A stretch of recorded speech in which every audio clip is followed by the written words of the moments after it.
Welcome to the Literally First Class podcast, where I will teach you how to overcome anxiety and achieve somatic success. I'm your host, Keri Ford. I'm a somatic success and holistic life coach here to bring humor, insight, and wisdom to the modern day woman that wants to feel alive in her daily life. You ready? Come on, I saved you a seat in first class.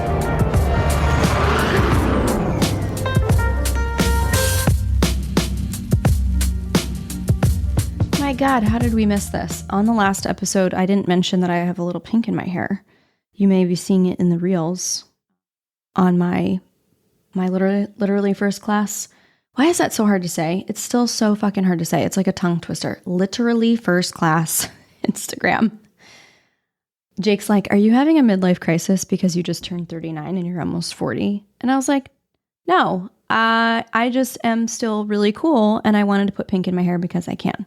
So it washes out. But what's interesting that in a place I'm finding myself with my hair journey, because as you know, I've kind of healed through hiding my curly hair and feeling like it looks like a mess, which was a constant story I told myself. And if it looked like a mess, then it wasn't attractive. And if it wasn't attractive, then I wasn't valuable. And so I have my hair straight these past couple episodes, and I'm like, oh my God, I used to think I don't like my hair curly, and so I'd wear it straight all the time. And now I'm like, I don't know if I like my hair straight anymore. I like it curly better. What? I actually have my first ever curly hair appointment at a hair salon. Do you know how excited I am for this? Literally since I was in middle school, when my hair started getting crazy, wild curly, like lioness, it was thick and it was frizzy and dry, and it just would, I looked like the Pantene Pro V commercial where they're like curly or like dry hair, you need to like moisten it up or whatever that thing is, but you look like you've stuck your finger in an electric socket. That's 100% my hair. If I just blow dry it, it just floofs out. It's also the same if I straighten my hair and go to the beach, it just starts to like fill up with air in between each hair strand. So those of you that have curly or textured hair know exactly what I'm talking about. And it's super frustrating, but I've fought it like my whole life. But that's also because hairdressers have fought it. I feel like my hair has been classically misunderstood. I've never gone to a hair salon where they've been like, I know exactly what to do. I know how to style your hair. I know how to dry your hair. I know what products to give you. I have never been to a salon at 39 years old that has understood my hair and encouraged me to wear it curly. It's always like, let me smooth it out. Let me blow dry it. Here's this frizz product for you to smooth it. And then I remember when straighteners were invented in high school, which was like an answer to prayers that I didn't know I had. My sister and I, this is crazy, you guys. My sister and I, we used to trade ironing hair. So she has, I wouldn't say her hair's curly, but she's got like a lot of hair and it has some wave to it. Her hair's not curly like mine, but she wanted it straight as well. So we used to say, well, I'll iron your hair if you iron mine. But we actually used a literal clothing iron. We would lay a towel out on our bedroom floor and she would lay down on her back and fan her hair out. And I would do this too. And then we would like iron it. But the problem with the clothing iron is, well, first of all, it's huge. Second of all, we were probably really damaging our hair. And the last part is you can't get very close to the scalp because it's so big. And imagine you're laying with your hair fanned out on this towel. How the hell am I going to get the hair that's in the front of your head? The answer is you're not. So I'd have this weird like bump where it was like fuzzy and like, I don't even know, half curly and crimped like on the top of my head. And then it would be pinned straight like 3 inches down from there because I didn't have the small like straightener. And the one time my sister asked me to straighten her hair, she had, I think it was school pictures. And she's like, get closer to my head because it's not flat up here. So I went to go do it and I moved the iron up. Now her feet are facing away from me and her hair is fanned toward me and I'm going up and I go across close to her scalp to iron her hair. And I instead ironed her forehead with just like a little line on the edge of the iron. So, needless to say, she had a bit of a scab there and a nice dark line on her forehead, which was not the intention to add a scab and have crazy hair, but that's what happened. So, from that moment on, my mom told us that she was tired of smelling burned hair in the house. We were ruining the iron. And then my sister Chrissy got hurt, so we weren't allowed to do that anymore. And then hair straighteners were created. Hair straighteners were born. And I was like, this is amazing. So I pretty much used a straightener like forever, aside from a couple times that I used to wear my hair curly in college. But aside from that, so I actually have an appointment with my first curly hair salon here in Atlanta. And I am so excited. I can't wait because I feel like they're going to know how to cut my hair. They're not going to look at me when I say, hey, like, can you like style it but curly before I leave? Like most hairdressers don't know how to do that. They don't even have the products. They literally don't have the products in their salon, which is fine. But I'm like, oh my gosh, I'm going to a hair salon that knows curly hair and understands it. That's amazing. So I'm pretty excited about that. And I'm also I like this little kiss of pink that I have going on. So that's not what I was going to talk about on this podcast at all. In fact, I'm forgetting what I was going to talk about. But, I know what I was going to share. Okay. So yeah, turned 39, put a little pink in my hair, going to a curly hair salon, all the healing, all the awesome hair. So I'm excited for it. So I wanted to share a little story about boundaries and protecting your peace. I saw this reel that I thought was great. I can't remember who did it because it's not someone I follow. It just showed up like scrolling. And this woman, she was sharing how when she talks about protecting her peace and putting up a boundary, it usually looks like this. So the first way is that she knows if she's like tapped out at an in-person, gathering or whatever, where she's like, you know what? It's time for me to go home. I'm feeling a little bit tapped out. This is a lot of socializing for me. I'm good. I feel complete and I'm going to leave. Good night. I love you. And so it looks like leaving gatherings when she's ready, even if it might seem rude. And it also looks like when people are demanding or expecting her time, managing the expectations around that, which looks like someone coming to her at work saying, hey, I just have this really quick thing I want to run by you.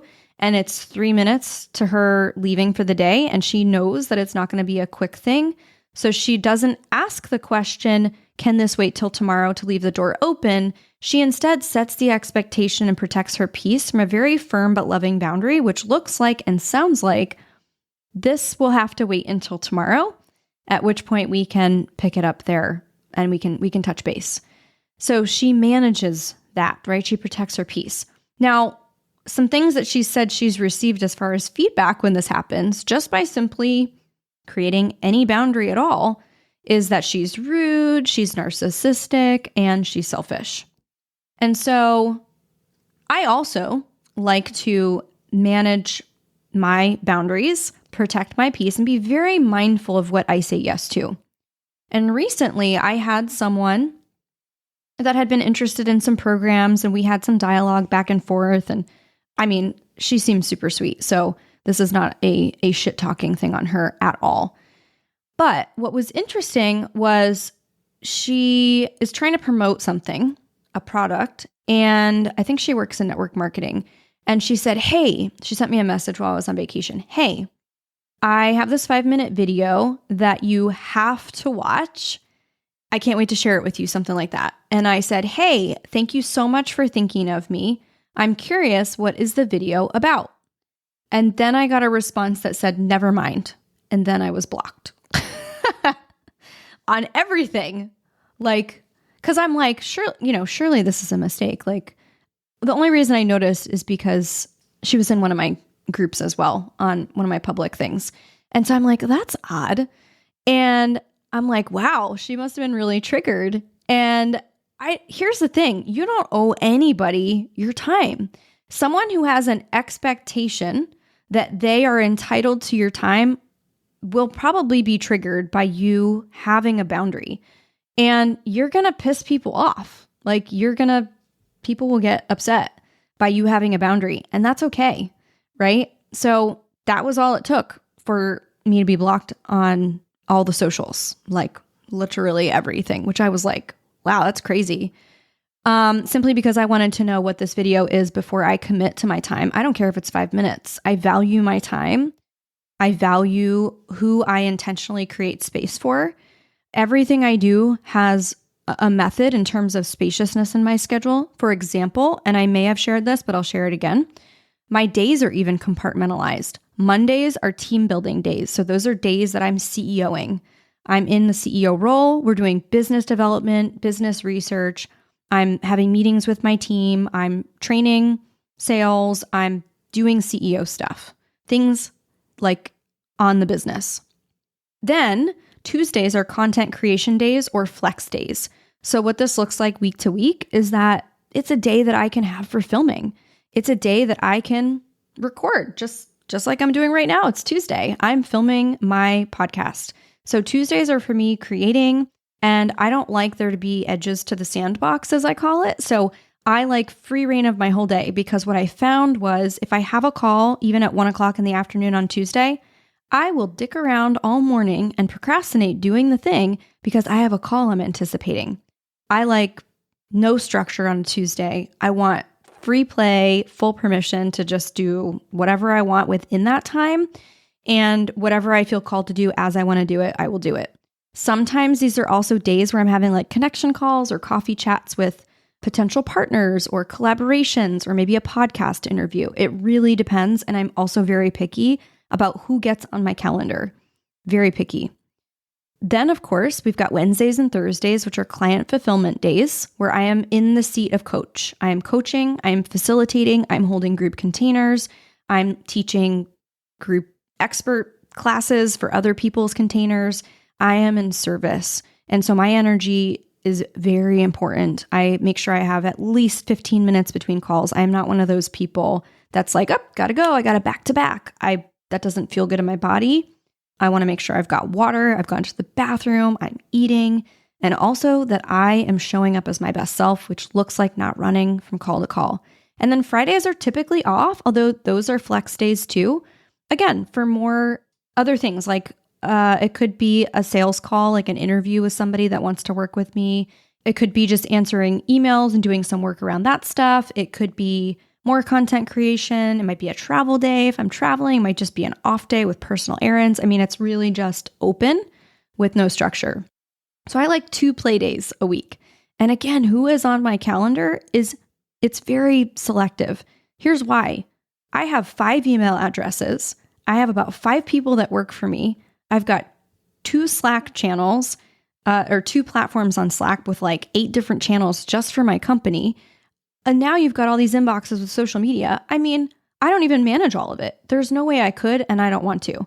So when someone says they have a 5-minute video for me to watch, you better believe I'm going to use some discernment around what am I really being asked to do here?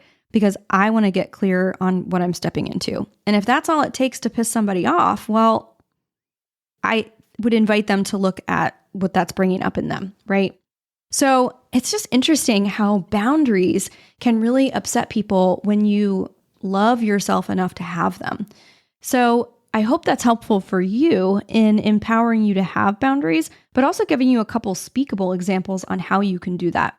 Now, if you want to go deeper into boundaries, which looks like conscious conversations, clearing conversations, that's all inside the Somatic Success Academy. But a clearing conversation could look like something with a friend, something that, even though time has gone by, still bothers you, that you need to clear the air. That person is not always open to having a conversation, but there is a framework that I teach around that can help to help ask for support, set expectations. Again, disappointment occurs when there is a mismatch for expectations. And all the conscious, conversations you can have even at work as a leader. When you're leading, when you're a client, when you're in a partnership, it's just so important to be able to identify your needs and create boundaries around them so that you can show up as your best self. But also, the biggest one, to communicate them authentically, right? I already knew in my body I was not open to a 5-minute call because the sense was, I think that she's trying to enroll me in something. And again, the amount of emails that we get with solicitations and LinkedIn requests and all the things, I'm sure many of them are amazing people, but I simply can't answer all of them, and nobody's entitled to my time and nobody's entitled to your time. So think about where your energy leaks are, where your boundaries could be firmer, and know that boundaries are actually very loving. First for you, but also to them, because people will respond to the way you allow them to treat you. People will treat you the way you let them, said a different way. Because people are like, why are they doing this to me? And why am I in this relationship where this guy does this? It's like, well, you let them. You let them. There is a lack of boundaries there. And there is an availability to that lack of boundaries. So time to seal those cracks, seal up those energy leaks, and figure out where you can tighten up and create some loving but firm boundaries for yourself and therefore for them. All right. I hope this episode finds you well. All the things from curly hair to boundaries. Maybe that should be the title of this. And wow, no leaf blowers on either of these episodes that I just recorded, which is amazing. So I'll see you here next time on Literally First Class. Let me know your first class moves using the hashtag Literally First Class, and we'll find you, or you can tag us at Literally First Class. And as always, please, please, please, if you like this podcast, please share it and subscribe. I would be so grateful.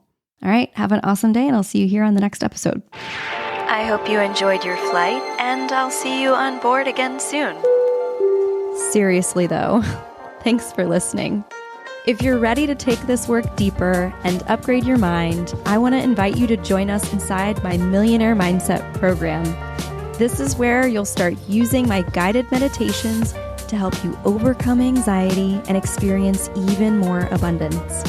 When you join, you'll have access to my entire audio library. Head over to elevatewithkeri.com and we'll see you inside.